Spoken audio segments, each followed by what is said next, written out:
Yo, guys, this is UFC Bantamweight Adrian Yanez here on the Marcus Deegan Show. The Marcus Deegan Show. Oh, what's the story, guys? Welcome to another episode of the podcast. Thanks for joining us once again at the world-famous Sticky Paw Studios from one of the best cities in the world, Las Vegas, Nevada, the place of bright lights, world title fights and fighters. I got another badass on the podcast today. Thanks very much for joining us once again, guys. If you're listening on Spotify, we do appreciate your business. YouTube, thank you so much. And all your streaming platforms, you know how it is.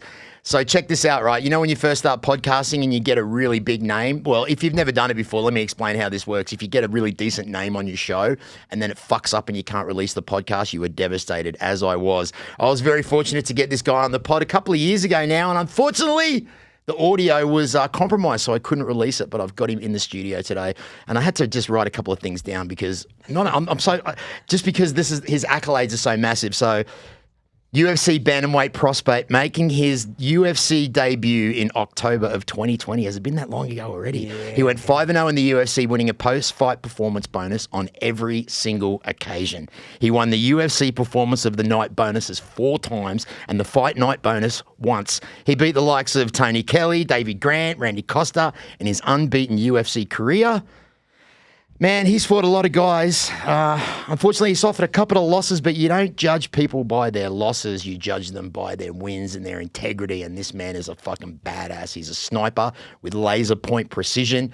He's in the building today. Ladies and gentlemen, welcome to the Marcus Deegan Show. UFC fucking Bantamweight, Adrian Yanez. What's up, my guy? Yo, what's up, man? How you doing? You doing good? Yeah, well, I'm doing better now that I got you in here, bro. Thanks for coming in here. Oh, man. How often do you come to Vegas? Only during big things like either my fight, International Fight Week, or like this. We came to help out Diego Lopez train for his upcoming fight. So we're over here in Vegas for a couple of weeks. You like Vegas? It's a love-hate relationship right now. It's like I love it because it's a smaller, like it's smaller. Everything's within like a 5-minute distance. Yeah. Other than like Houston, where a 30-minute drive, like a nice stroll drive, can turn into like an hour and a half.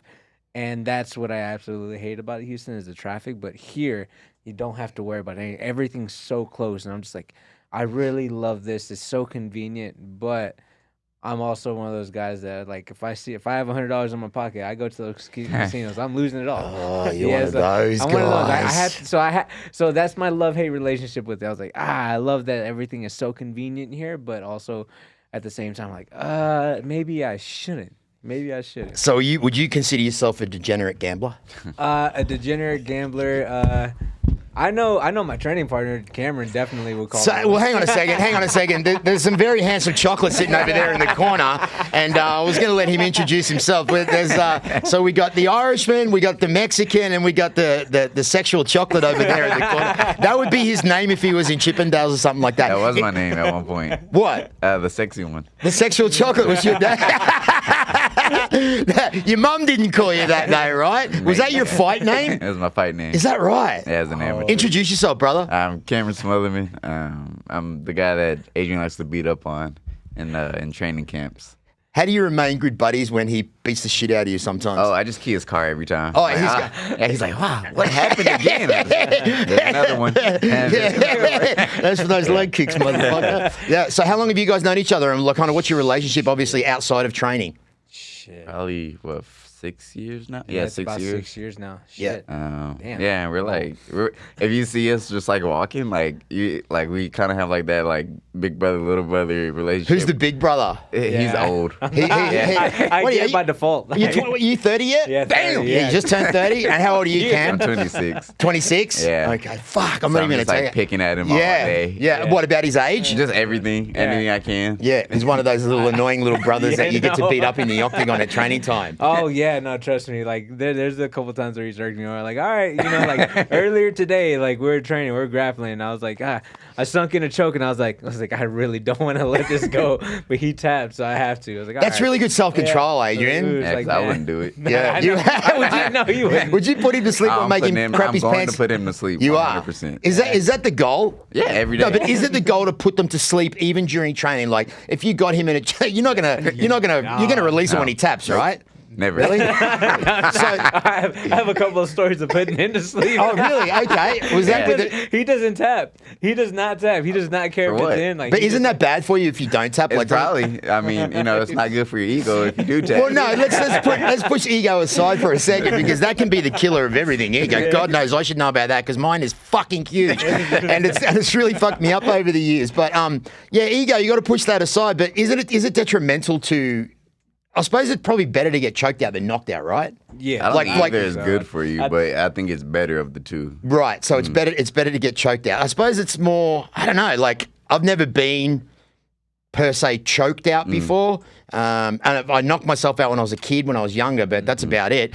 I don't know where the rest of my fucking brain trauma came from. It's probably from my perverted uncle that used to sneak into my fucking room 3 a.m. when we had those late night sleepovers. Something now. I get flashbacks. I don't know if the mushrooms does it. Like it makes me like regress my childhood of that fucking creepy old uncle. Anyway, that's going completely off the subject. So how's your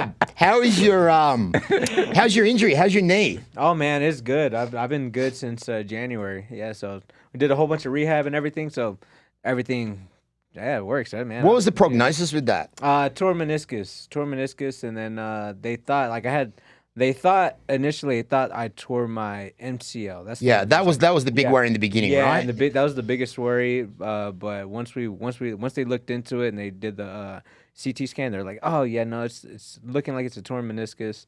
Luckily, it wasn't bad enough where they had to go in and sew the meniscus back together. So it was a micro tear or something it just healed on? It was getting progressively worse the more they kind of delayed it during for surgery, because I got injured in October from the fight. I didn't have surgery till I'd say about the second week of November. So by that whole entire time, I was already walking. So the more I stepped, it was like right in the middle of my knee. So every time I took a step, my meniscus just kept pulling apart like that. So luckily, it didn't get too bad to the point where they had to tie it up and but it's all good now. New shot PRP in my knee, and I was like, oh shit! Like, okay, so explain. That's not stem cells, is it? No, that's a step below stem cells. This is where they use your own blood and then they spin it.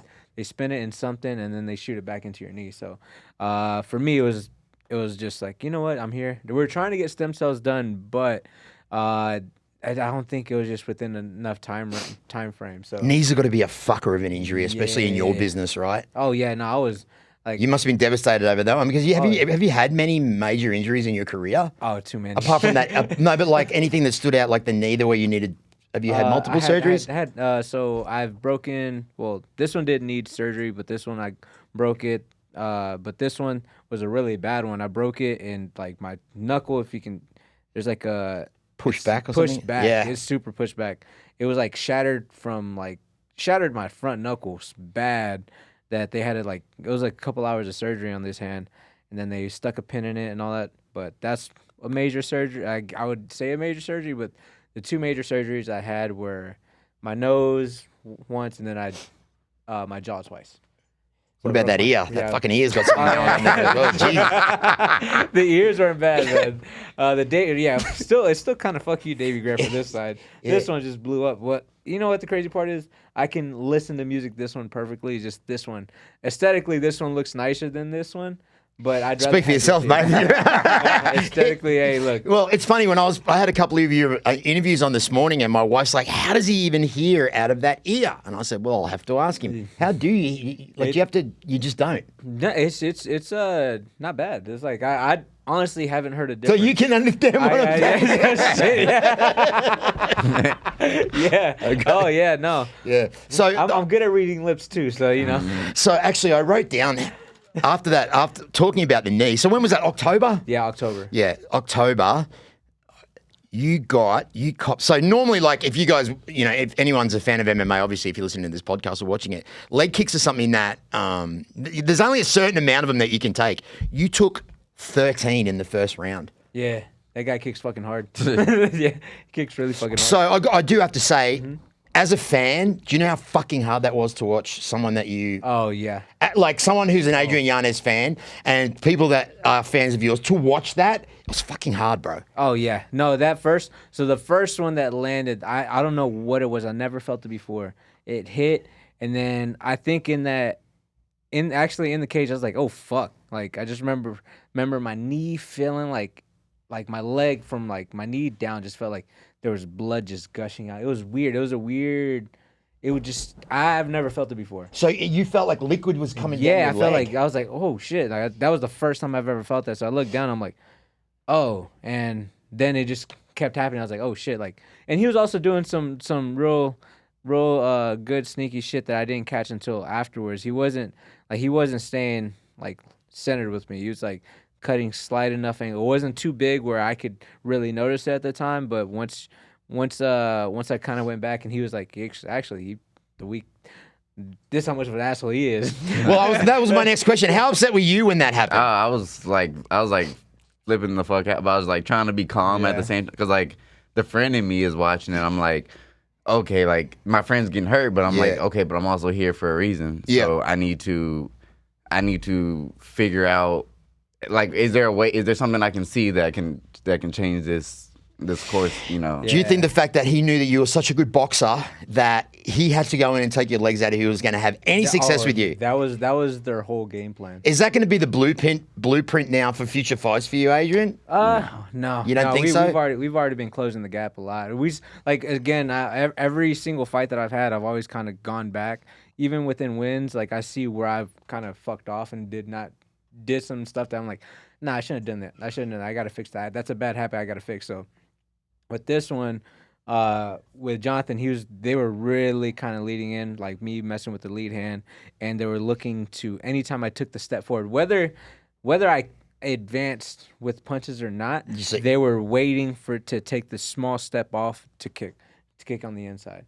And I was pretty like, smart okay. game plan, really, if you think about it, right? Considering of your skill with boxing. Yeah, it was like in that moment, whenever I was watching it, it did not look like he was taking that big of a step. It was just like very minimal. Like everybody wants to talk about the angles, and they're like, oh, they overcomplicate the angle. Like no, they go too far. You don't need much. You just need just a slight pathway, and he found it every single time. And I actually kind of was watching some of their. I think he had posted like the warm up or like a highlight of them warming up, and I was like, oh, those motherfuckers. I was like, oh. So they were doing the same thing in the warm up. Yeah, they were doing the same thing in the warm up. I was like, oh, damn. I was like, that was fucking beautiful. That was perfect. They executed it very on point. So there's my next segue into my next question. As a martial artist, do you have respect for them for being able to conquer you? Do you have respect for their game plan and the way they did it? Like, do you look at that and go, yeah, that was fucking good, guys? Yeah, no, trust me, 100%. Because I'd be a sore loser. Like, I'm a sore loser. I'd be fucking like, no, fuck, you know what I mean? Like, I'd be... that's just me. That's just the infant in me. But you respect that. Oh no, I for sure, Jonathan. I was like, but Fobron, yeah, that'd be Rob Font. Rob Font. Him too as well. Just on that one, I just was like, with that fight, I was like more like, I got away from it. Like everything felt like it was in place. Like I felt really good within that minute. Oh, that was great. And then it there was a tide. Like I didn't notice a tide shift.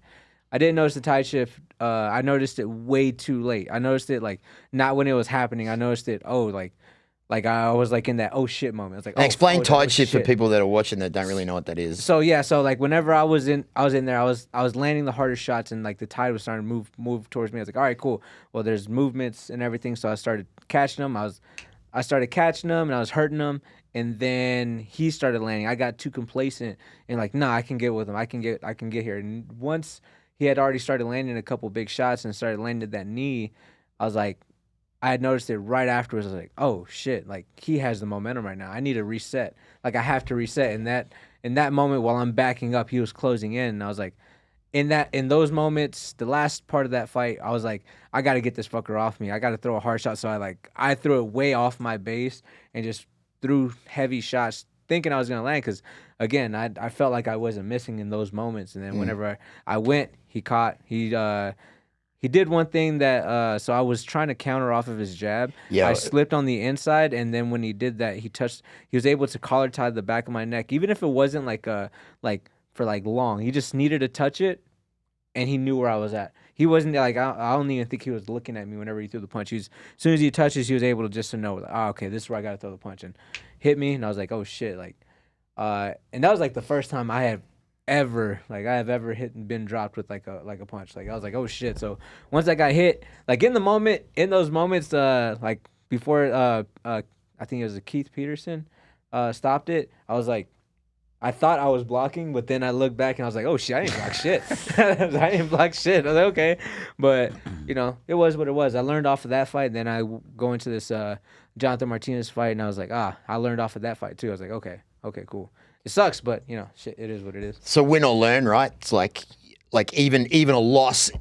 Not that it's considered a win, but it's considered something that you need to have happen to you to make you a better martial artist. Would you agree with that, Cameron? Yeah, I would say so. Yeah, so it never feels good though. No, right. So that's funny that you say that because you having such a great record, right?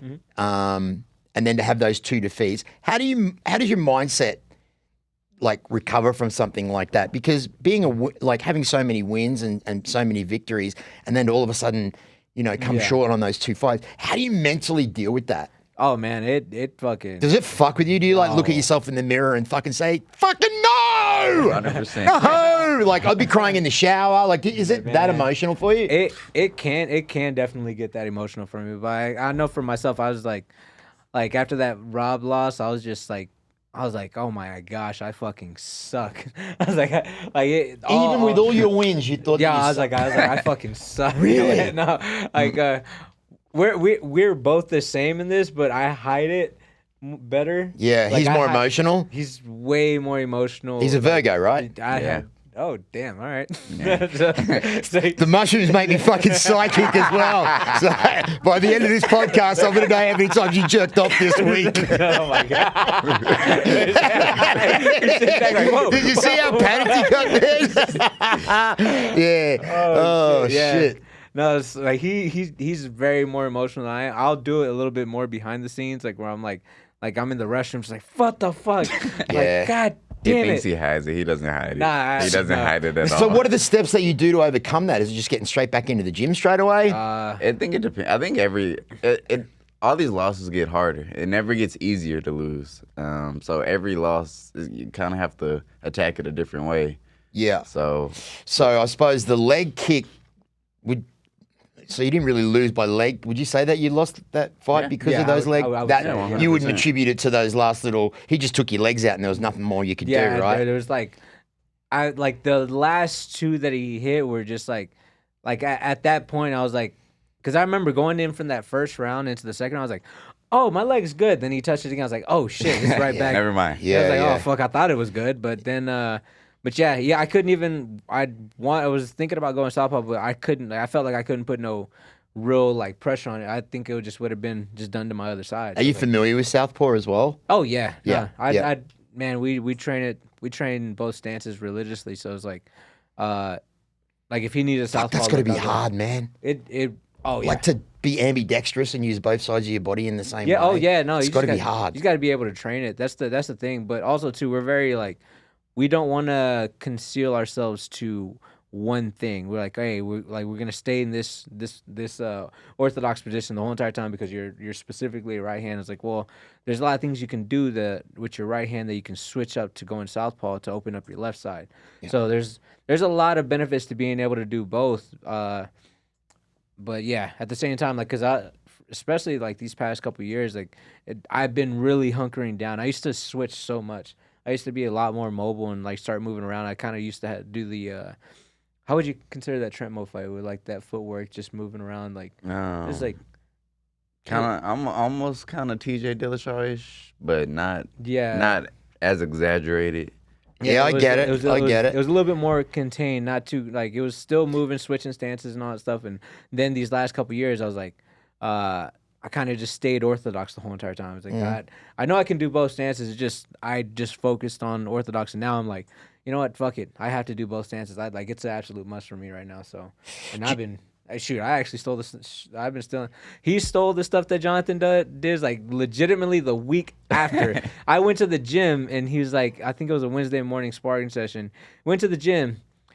And he starts, I see what he did. He just cuts inside, kicks on the inside. He's like, it works. I was like, I see you, motherfucker. I see you, motherfucker. I can tell. You're a terrible friend. I was like, let me just see. Let me try it out. Yeah, and it worked, right? It was That stuff is working. good. Do a lot of fighters do that? Steal other fighters' moves? They should. They should, right? Yeah, no, don't contain yours. Like, again, like one thing I liked, I heard from this coach just we were talking to last night. He's like, he doesn't like to be like a closed book. He's like, he's not closed minded. He's open minded. He's open to like, hey, look, if you feel like that works, let's go ahead and try it. Let's move. Like I like that. I don't like the closed mindedness. And I'm starting to see that from a lot of things. You know? Because back in the day when I was a breakdancer, if you stole one of my breakdancing moves, I'd be like, it was back in those days. So I was wondering if it's the same kind of culture with fighting. No, but on a more serious note, I did write a couple of things down here that I just wanted to,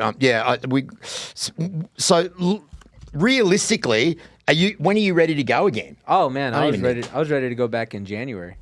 Yeah. I was like, we started looking for fights in January, February, even this month. We still been looking for fights, but not sure when. Not sure when we come back. What do you think of the bantamweight division at the moment? And did you watch the last title fight?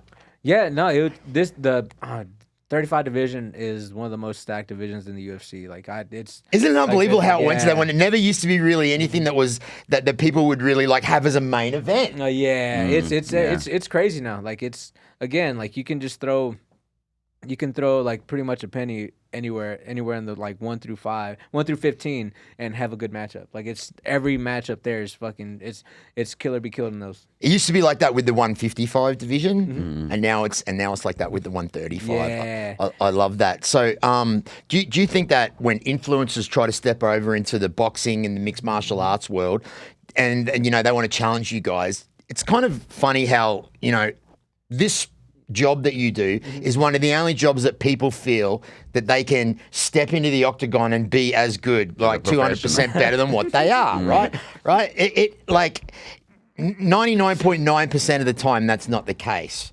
How do you feel about like influences in that cross? And have you had any incidents with any influencers? No, not any influences, but my thing is always nobody thinks they can beat LeBron one-on-one. Why do you think you could beat a fighter in a fight? If you know? Because MMA fans know better than you guys. Yeah, Don't you that's fucking true. know that? Haven't you been about that. online? Yeah, they know way more than you guys. Come on, true. for fuck's sake. like, Shout why out you to the gotta do MMA fans out there. No, the MMA fans can be rather critical of you guys, and these influencers think they can step in. Just one of the closer ones that's just happened recently was Sneeko and Sean Strickland. Now, Sean Strickland pretty much gave him a decent hiding. Sneeko, fair play to him. He stood his game there. Do you think that if someone's going to stop into your world, you go fucking hard out and you try to put them away so they understand that the game that they're fucking with is not what they think? I think it would depend on how they approach me. Yeah. Yeah. What if they're he's like, talking hey, crazy, dickhead, get in the fucking ring, let's go. then I'm sleeping. Yeah, you're gonna sleep. What would be the first thing that you would do? Like, would it just be coming in with an overhand right, bang? I don't know. I feel like everybody's first leg kick is like. I've seen this guy before, like get mad. I've seen him before get mad. He's slow and methodical. I like the way he thinks because I feel like I do the same thing too. It's a slow approach. It's not a fast kill. It's a slow approach. Ooh. Yeah, it just builds up. Measure. He's like, oh, I hit that knee. All right, cool. That knee is there.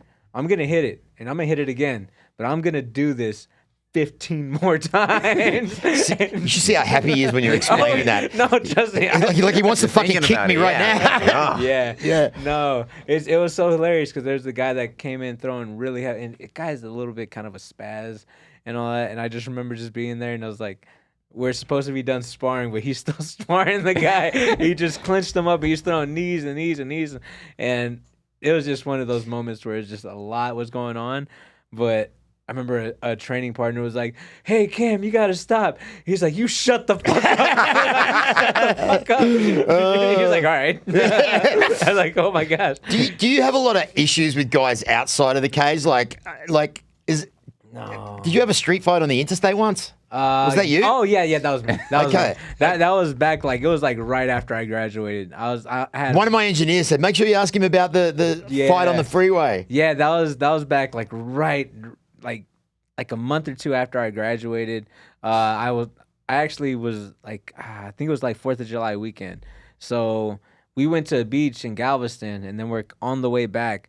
The guy that was driving was a little bit drunk, so I was like, like I didn't know why I put myself in this situation and all that stuff, and I'm just in the back, just sitting back, and I'm like with my homies and my homegirls and all that stuff, and then next thing you know, that like somebody goes like, "You almost hit us," and the guy's like, "Fuck you," and it just starts going back and forth, and like they're ramming, like they're like almost trying to like do that little road that rage little stuff. yeah. Okay.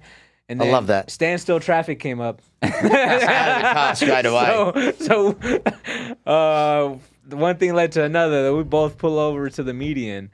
Not the side, like right dead smack center. In the middle of the freeway in the middle of the freeway where like if you just jump the barricade, you got oncoming traffic the other way. So we're there. I remember getting out and just being like trying to be the voice of reason. I'm like, hey guys, we shouldn't do this. And little did I know, like, I knew how tall the guy was, but I just didn't think how long his arms were. Fucking longer than mine. So I'm trying to hold him back, and the other guy was a little bit shorter than me. And I'm trying to hold him back, and he just starts throwing punches. And I was over here thinking I was doing a great job of holding him back. All I was doing was just holding the small guy back and, like, from hitting the other guy. The other guy just landing 1-2s back to back to back. And I'm just sitting there like, what the fuck? Were you training by then? I was training by then, yeah. So I remember looking over to my left because I was like, there's nothing I can do right now. This little guy's just getting his ass beat. I'm trying to do him a solid and like trying to keep him apart, but the guy's arms are just long as fuck, and he's just beating this guy's ass.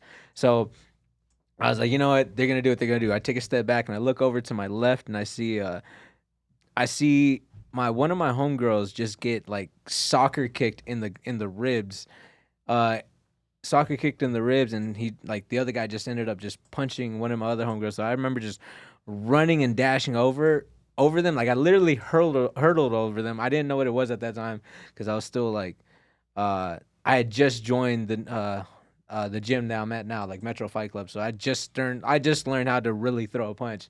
And I go over, jump over, and I punch him twice. I'm just like, ah! I was like, just standing there, just shaking. I was like, you don't hit girls, you don't hit women. And after that, I just calmed down. I was like, oh my gosh, I just realized what I did because he's like bleeding. I'm like, oh shit! I was like, we're in the middle of the freeway. I was like, oh shit! Like I was so distraught where a guy was like, the guy's like, the cops are coming, like, and he's in a Chevy Tahoe with his family, and my first reaction was like, "Thank you, sir." And just bowed to him and ran into the car. Wow. I was like, all right, but yeah, Weren't y'all in traffic? So what, we tried. He just took off on the median, so I'm like sitting back. I'm like, well, by the time, and also too, by the time that everybody behind them was watching us, like, so it kind of cleared up traffic for us to get out a little bit, so it helped us out. So basically, you're a felon. You know what? Isn't it funny that people that can't fight try to fight, and people that do know how to fight don't fight? Yeah. What is that? Smart. Smart. Because the thing is, when you train, like, everyone in there looks so unassuming. Even if you saw Adrian, minus the ears, if you saw him just walking down the street, you'd think, I'll take that guy. Yeah. And then it's like, oh. Yeah. Then you find out, like, oh, it's probably not that much fun. It's hilarious. I think that for those amateurs out there that don't know what to look at when you go to pick a fight with someone, first thing that you always have to look at is the fucking ears. And take a look at those fucking things, because those things right there, if they don't scare the shit out of you straight away, something's going to happen. They're going to, you know what I mean? You shut the fuck up over there. You got your ears starting to build up over there. Oh, yeah. Mine looks nothing like that. Nah, it's coming close. But isn't it like a badge of honor to have it's not ugly. You want your ears to look like that? I'm telling you right now. I'd rather look unnassuming than to scare people with that. Steve-O wanted his ear to look like that. But do you also know who Steve-O is? yeah, that's true. That's true. Yeah, so is that just something over from obviously from years and years, and you don't get them fixed, or no? This right one was Davey. Wait, was it? No, it was that one. This one was Davey. This one, yeah, man. So that can happen from one fight. This one happened in one fight. Like what happened was man, he had regular ears before. He had no like ear model stats kind of ears. Like no problem. You could wear earrings. Yeah, I was that guy. I was like, hey, I was so proud of it. I was like, after like the years and years of me being like a jiu-jitsu guy, rolling and all that stuff, doing wrestling and all that, and I was like, I never got it. All my training partners around me were getting it, and I was like, you know what? I'm blessed. Yeah. And next, you know, you got your black belt. Got my black belt. within that following year, just started springing up. I'm like, oh fuck. Happened in this one. This one happened right before the Gustavo fight, and this one happened literally during the Davey fight. And I was like, damn. I was like, yeah. So. Yeah, but it's I suppose for anyone that's smart, they just look at those ears and go, nah. But I mean, you get recognised a lot, right? Everyone knows who you are. Your stock's pretty high. Do people know who you are when they see you, or are they like? Some people will know. Then other people will just. So MMA fans for sure know. Oh yeah, MMA fans for sure know. There's like around my town, like I'm in Houston, but I'm also like not directly in Houston. I'm in a suburb of Houston. Where, like called LaPorte. In LaPorte, yeah, everybody knows me. Yeah. But in like if I go to Houston, I can walk around and be nice and freely, willy nilly and all that stuff. Then I'll get somebody who notices me, and then I'll get somebody who saw somebody noticing me and be like, "Yeah, you're." Yeah. It kind of accumulates once one photo comes around, and people then I remember one time I did that at a UFC Houston where I was able to attend. I took one photo, and then everyone's like, "Oh, one photo," and then one photo. It ended up being like a 15, 20-minute thing of me just taking pictures with people, and I just remember being like, sitting there. I was like, yeah, I think half those people didn't know who. They just wanted to take a photo because of this. What about you, Cam? How often do you get recognised out there on the street with all that sexual chocolate energy coming off you? Surprisingly, I'll get recognized in like fighting. I mean, like if we're at a gym or something. Like, oh, are you? Yeah. But in public, it's rare. Is your goals to kind of go in the same footsteps as your mate here? Yeah, for the most part. UFC something that you want to? Is it? Or yeah, that's the head goal. Mm-hmm. Yeah. What's your record? 9-4. And what's your specialty?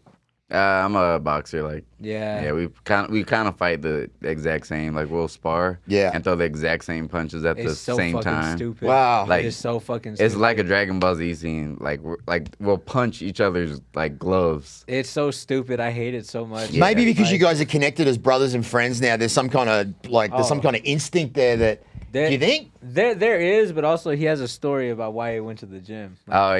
Yeah, well, let's hear it, man. So I was. Well, it wasn't one of those creepy uncles like I have, was it? It was, subjective. No, but I was actually watching someone that he was fighting. I was rooting for that guy, but I was watching the fight. I was like, this guy's actually pretty good. And so, I was like, man, that guy was really good. I thought he lost that fight, but I thought he won it. I thought he got robbed. And then I was just scrolling through the channels one day, and I think Legacy was on, and so I watched it, and I was like, oh, it's the same guy. And then it said fighting out of Houston. I was like, no way, this guy's in Houston? And I was like, he fights exactly like how I think I'm gonna fight in probably a couple years whenever I go pro. And so then I was like, okay, you know what? I'm gonna Google it, and I was like, oh, the gym's actually in Houston.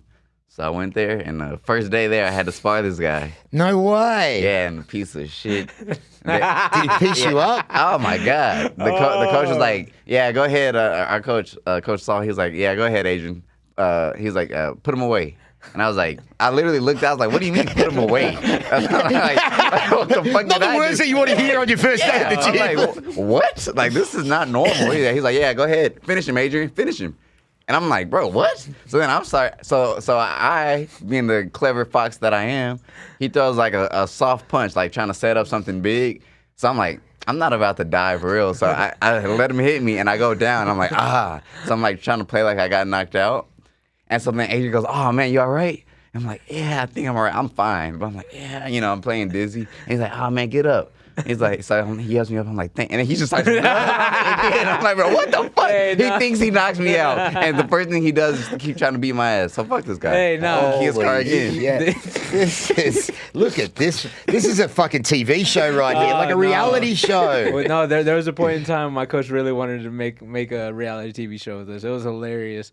But also too, just to add reference to that, my coach came in and he was like, he lied on his fucking resume. He says he never trained. He lied on the fucking resume, and the next thing you know, I was like, okay, he lied because I think he like just in the regular class, like people weren't able to touch him. He's like, he fucking lied. He fucking lied. Like, yeah, I was decent. I think I have been training like for 2 years. Yeah. And I put that, and he's like, nah, there's no fucking way. There's no fucking way. So. Did you just have a pretty high fight IQ from the beginning, do you think? Or do you just know fighting? I just had like good reflexes at the beginning. Did you have a lot of street fights growing up? I wouldn't say a lot. I mean, I probably had more than a normal person. Yeah. But So do you guys do you just fuck bitches together or what? Like being Nah, we're happily taken. oh, you guys are We're happily taken? taken. Yeah, we both have children. You both We have love very much. You both have kids? Yeah. Yeah. You got a kid? I have it, yeah. Oh, you do? Yes, sir. Yeah. I didn't know that. Yeah.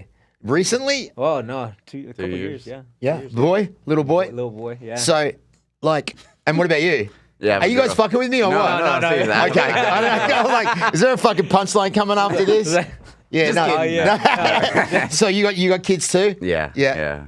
1, 7? 2 that Two. I claim. 2 that you claim? No, 2 that I love very much. I'll do everything to keep in my life. So, like, your dad was a Golden Glove boxer, right? Yes. So, was he Golden Gloves boxer before you were born or after you were born? Before. Okay, so growing up, was he the type of dad that had that you in front of him and you guys were throwing punches back and forth? Every once in a while, like he was like, honestly, like growing up, he kind of was like I'd say the first part was very like like I guess I don't know, it feels like a trash term every time I say it, but like he was an alcoholic, so like I didn't see much of him, so whenever I did see him, he was more drunk.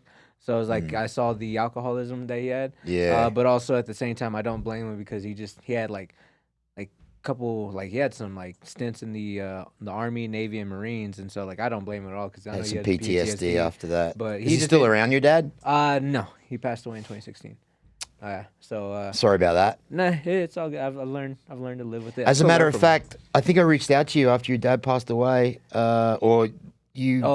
Because my dad just recently passed away as well, so I don't know if you got the message. I don't know. I can't remember now, but yeah, Okay. But that sucks about that, man. And so, were you close with him? Oh yeah, he was like, so once I started training, my dad was there like almost every single training session. So yeah, he was there all the time, and pretty much like, man, he was showing up to before Cameron was there. He was showing up to every single training session, even whenever I was taking them to chemotherapy and all that stuff. He still wanted me to go train. He wanted to watch us go train and all that stuff. So we had that's all. Like we were really closely The connected. dreaded cancer, eh? Yeah. Yeah, it's a fucker, isn't it? Oh yeah, and then it also didn't help that he had diabetes, so it kind of made Yeah, like, both. he had I didn't know you had diabetes. both. He had diabetes and then cancer. He had stomach cancer. So That's what my dad had. Yeah, so Same as my dad. Mm. So the stomach cancer was what took your dad out, pretty much, and on top of that, since he and all the was chemo already- fucking shit they put in there. Yeah, no, I still tell people that I feel like the chemotherapy is what did my dad in. He was good, he was strong, but after the first chemotherapy session, he was like, oh. Did they take his stomach out? No, it progressed so fast. It progressed so fast, like from It was like stage 4. yeah, immediately, stage right? 4. Yeah, it was stage 4 immediately. And then it reached like fucking like it reached his liver, his pancreas, like when it hit hard. So it was like it just was like, oh, you have it. Now it's boom, boom, boom, boom. It's like all these spots were lighting up red. Like, oh shit, okay. And then after that first diagnosis, how much time did you have with your dad after that? Shoot. Was it a long extended? Was it years? Honestly, no, not that long. No, a few months, right? Yeah, I found out. I found out my. The worst part about it is that I found out my dad had cancer on my birthday. Yeah, on my birthday, I remember coming back from eating, and I'd show up. Everybody's in the room, like in the hospital room, and just fucking crying their eyes out. And I'm like, "What the fuck's going on?"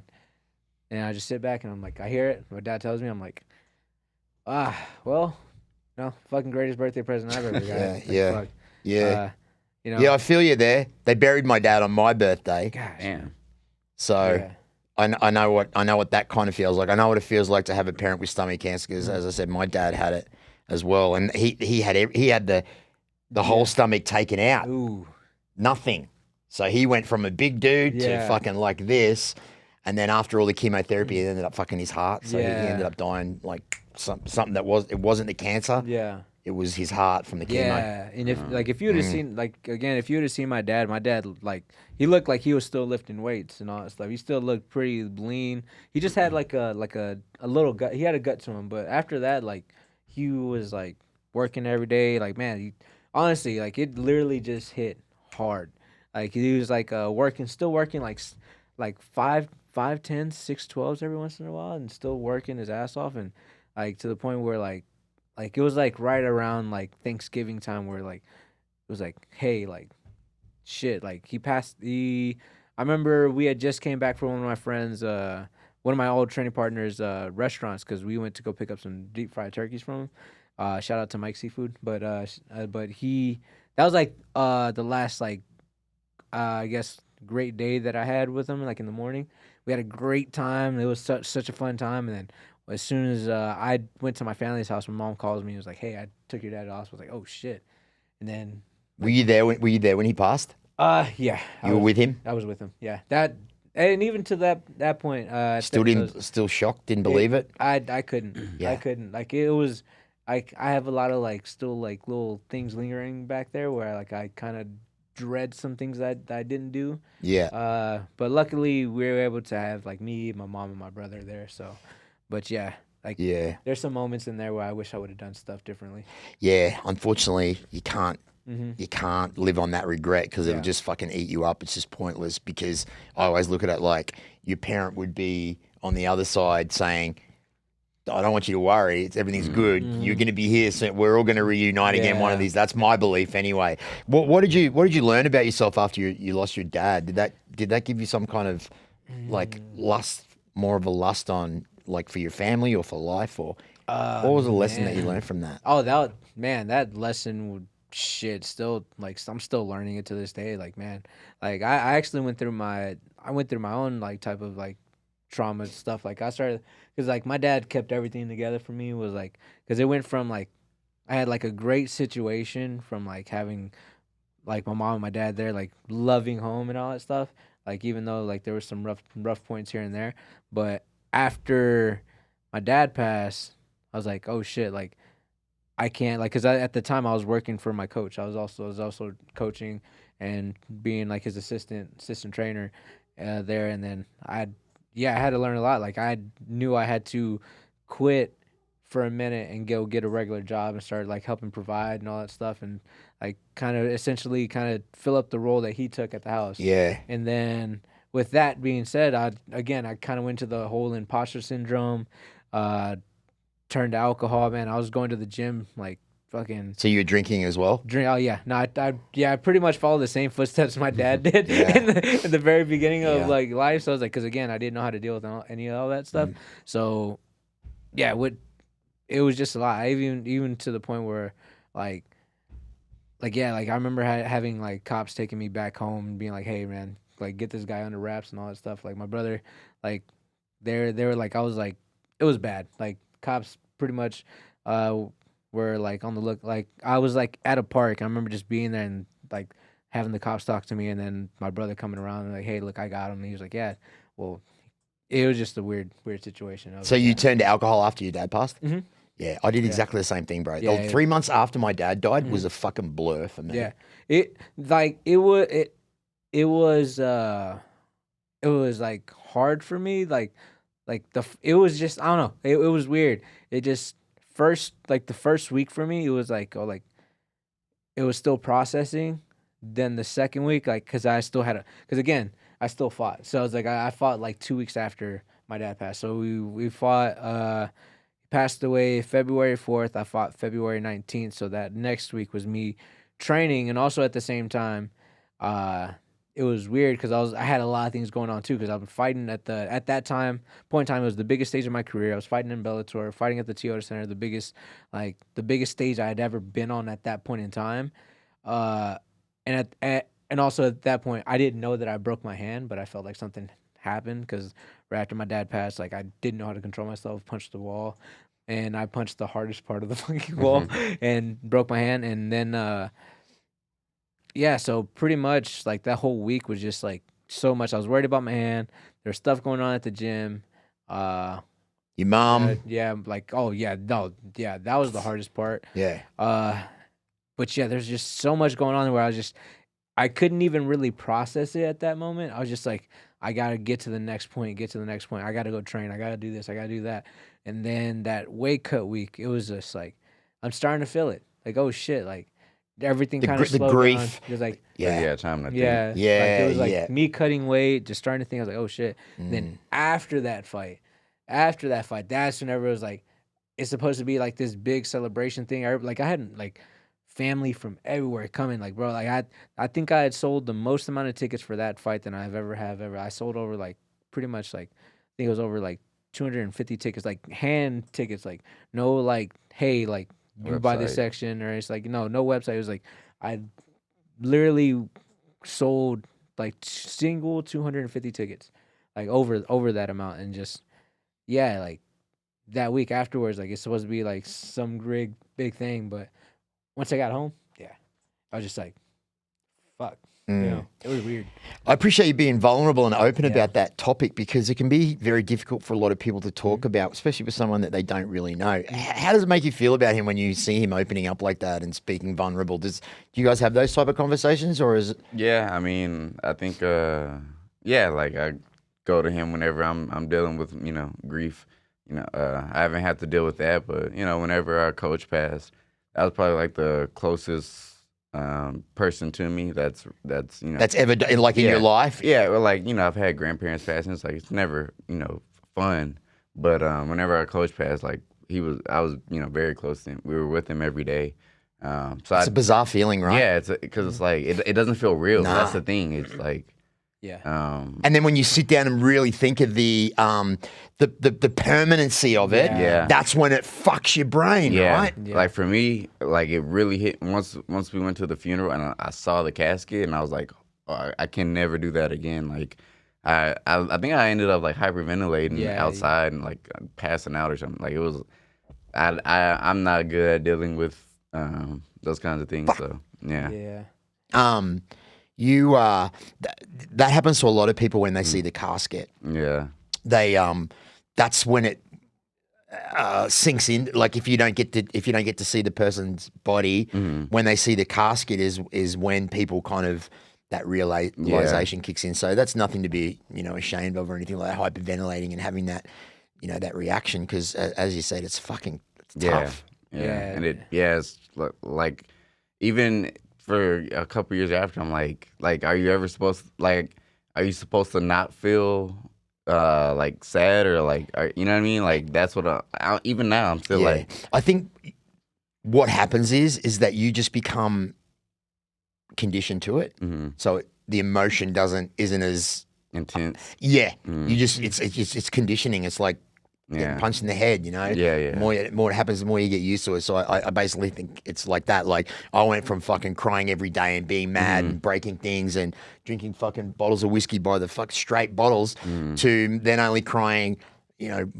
twice a week and then after a few months or half a year, I would see something and instead of crying about it, I would have a little giggle about it or be like, fuck, man.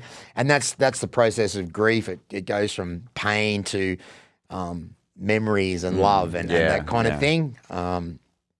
So can we get through a fucking podcast without me getting watery-eyed and having to hold back the tears? Like, what's going on? I think it's fucking with my old age. As I'm getting older, I'm just getting softer. Yeah, like I'm hitting my mid-50s in August. Oh, wow. 54, and I don't know. I've been more of a pussy in the last year than I've ever been. I don't know what it is, man. For me, it was once I had a daughter, You just crumbled. Yeah, I'm like, okay, this is just what it is. Like.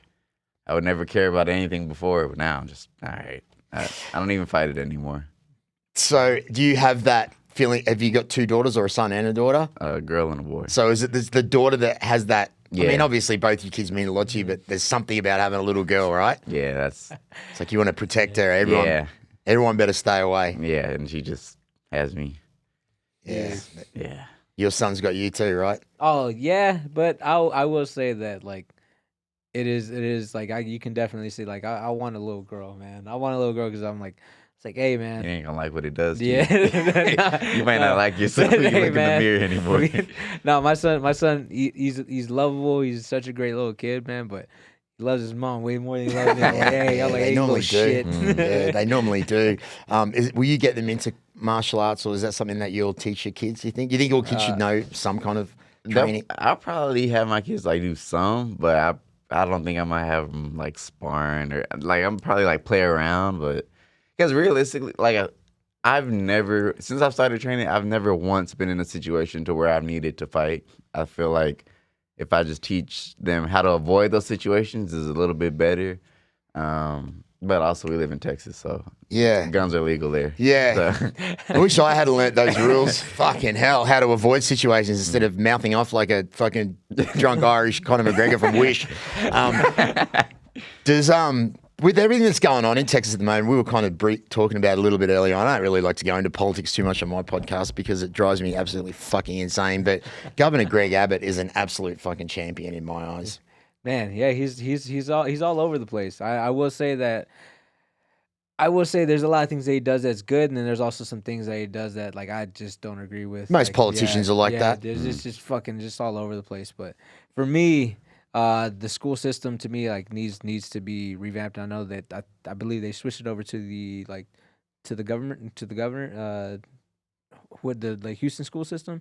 I forgot what was going on exactly, but like just like I just kind of wish they had a little bit more better control and didn't take away things that should have been taken away. Like I feel like the funding in schools. yeah, It's the same here in Nevada. It's bullshit. Horrible. Yeah, it's horrible. Like I think if that needs to be changed first, and for anybody else to kind of get my respect on anything, you know, because I'm like I see that and I'm like yeah, like school, like there if you I again like I've always been the type that like I want to learn something. If I want to learn it, like you can always get like there was always access to it. Like I feel like if you kind of start taking away some of these like didn't your girls like is pretty much like going Yeah, they got rid of all science teacher or science lab teacher positions, and it's like who ever went to school without science? That was the best. Science was the best. Yeah, Even back in my day. so, Yeah. like that is No, problem. my girl, she's in pre-nursing right now, my wife, but she was a elementary school teacher for 10 years, so she knows all about those programs and whatnot. So what's going on with your career? Let us know, like, when are we going to see you again? Thug Jitsu? I love that. Is that your sponsor? No, this is a Eve Edwards shirt. You know Eve Edwards? Oh yeah, that guy. The uncrowned lightweight king. Back in the day. Did the walk like the head kick knockout of Josh Thompson? Oh, okay. Yes. Sorry. Yeah, that guy. Yeah, I remember that guy. There's so many of you guys out here now. Yeah. It's you know what? In this fucking business, there's so many people. Oh, 100%. It's I can't do it. It's so fucking hard. And I'm not gonna lie, I can't name you a single current fighter, probably not in 135 in the UFC like right now. I can't. But no, he's a legend though. He's I love it. Really a legend. Yeah. So Yeah. got that going on. No, but I'll be fighting. I fight in Fury. It's a regional Texas, like the South or Texas, mainly Texas. Is that air on TV? Is that air on like Fight TV? Fight Pass. Fight Pass. You have UFC Fight Pass. Yeah, so I'll fight there in April, and then after that, we'll probably do Contender Series or short notice. April coming up next month. Yep, April what? 21st. April 21st. There you go, guys. On Fury FC fighting out of Texas. It's going to be on UFC Fight Pass. Get to see old Thug Jitsu, aka Sexual Chocolate. So, that's good. So you know who your opponent is? No, actually, my opponent pulled out, so they're looking for a new opponent right now. Does it matter who the opponent is, or it's just another body, right? At this point, it doesn't matter. Yeah. Yeah. Are you so confident with your skills now that you know that you're going to get to the Contender Series and then move forward to the UFC? Yeah. You already know that in your brain? Yeah. You've told yourself that. You know it's going to happen? Yeah. There's no other way. There's no other way. Doubt. I have zero doubts. For the longest time, Adrian was like, "Hey, bro, you're ready," and I'm like, "You think so?" And our other training partner was like, "No, you're ready," and I'm like, What's Jason House think? Does he think you're ready? Yeah, Jason House said the same thing. Because he'd be the first one to tell you when you're not ready, which is what I love about Jason. He'd be like, "No, but he thinks you're ready." Yeah. Oh yeah. So yeah, he's like he actually gave me a hard talk today about like basically needing to dot all my I's, and, Cross all your T's. cross all my T's, and just do what I need to do. But he's like, "Look, Cam, I believe in you." He's like, "If I didn't, I wouldn't be telling you this right now. I wouldn't be wasting my time." But yeah, it's gonna happen this year. Massive shout out to Jason House, one of the greatest managers on the fucking planet. I've had him on the podcast a few times, and he's helped me out a lot in my I don't like to say MMA journalist career because there's no fucking way I'm a journalist. I'm just a degenerate podcaster that likes to talk to you guys. But shout out to Jason House. So, well, that's great. So, do you have a time period? Like when do they shoot the Contender Series?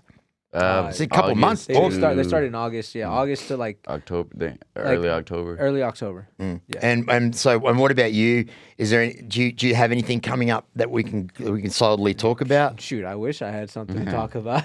So what do you do to maintain your income when you're not fighting? Honestly, just Sell sponsors. drugs. Just your sponsorship. Hey man. Hey. Any sponsors you want to shout out? Shoot. Yeah, I had Drink HRW. Man, they have little tablets that I religiously put them in my water. Especially they have the raspberry tablets. Those ones I actually like gave him some. He was like, "Hey, go ahead and put a couple in your liter water." I was like, "Hey, go ahead, try it." I was like, "Hey, bro, you got any more?" I'm like, "Yeah, I got you, bro." So, Compex, man. Honestly, the biggest shout out to Compex because like during my recovery process, they were 100% behind me, and they actually sent me some electro like EMS electric muscle stimulator. Yep. And they sent me a small one that I could take everywhere with me. So I have it with me. So like during the recovery time, I was religiously putting them on my thighs. That's a great on my knees. sponsor. So I was like, yeah, moving it. It was like the most perfect thing. Like I even talked to my physical therapist and everything. It's like, yeah, no, this is how you use it. Like, he showed me other helpful ways to use it, and I just, man, like I went from them telling me that like I probably wouldn't be fighting until maybe like February. Like I probably wouldn't be able to go back into full training until like February, but like it switched into like a couple months. Like I was back in the gym in December doing stuff. All to that machine. Yeah, just it's helped me out. Like the like, man. Bruce Lee used to use them a lot. Yeah, so it just using that helped build the strength back in my knee, build strength back. Like you can ask him. Like whenever I started coming back to the gym, like my leg legitimately like shrunk in size. Yeah, and now it's like you can barely even tell. Makes your cock look bigger though when you. Hey, I was gonna, I'll put that off to, So, supplementing your income through sponsorships, that's great. It's always good to have great sponsors. Today's episode is brought to you by Muse, opening your life to a more vivid experience. Mushroom infused products. Shout out to Muse. Always make the podcast a lot more fun. And of course, Riz Farmer. Thanks, Riz. Yeah, man. So arguably you're ready to go now, Adrian Yanez. Yes. And if you could pick 3 opponents off the top of your head, who's tasty to you? Who interests you? Oh man, a lot of There's people. a lot, bro. Give me 3. Give you 3. Daniel Santos, John Castaneda, and I don't know who the third one is. Honestly, just anybody. The first 2 I named definitely have called me out, and I'm just like, yeah, all right, cool. Yeah. Like, I don't do the internet stuff, so I'm just like, all right, cool. You don't do the Facebook, all that shit? Nah, none of that. You're a gamer though, right? I do game. Yeah. I do game. Yep. But it's not a game you want to play with. Yeah. Ooh, I like that. I like that. Should be a T-shirt. I do game, but I'm not a game you want to play with. Yeah. Hey, all right, cool. What? Wrap it up. What side we got, Jordy? Get the shirt going. Yeah, let's get that up. And so, guys, it's so funny. I write a bunch of shit that I wanted to talk to you about, but as these podcasts go, the conversation just goes, and you don't even worry about the notes.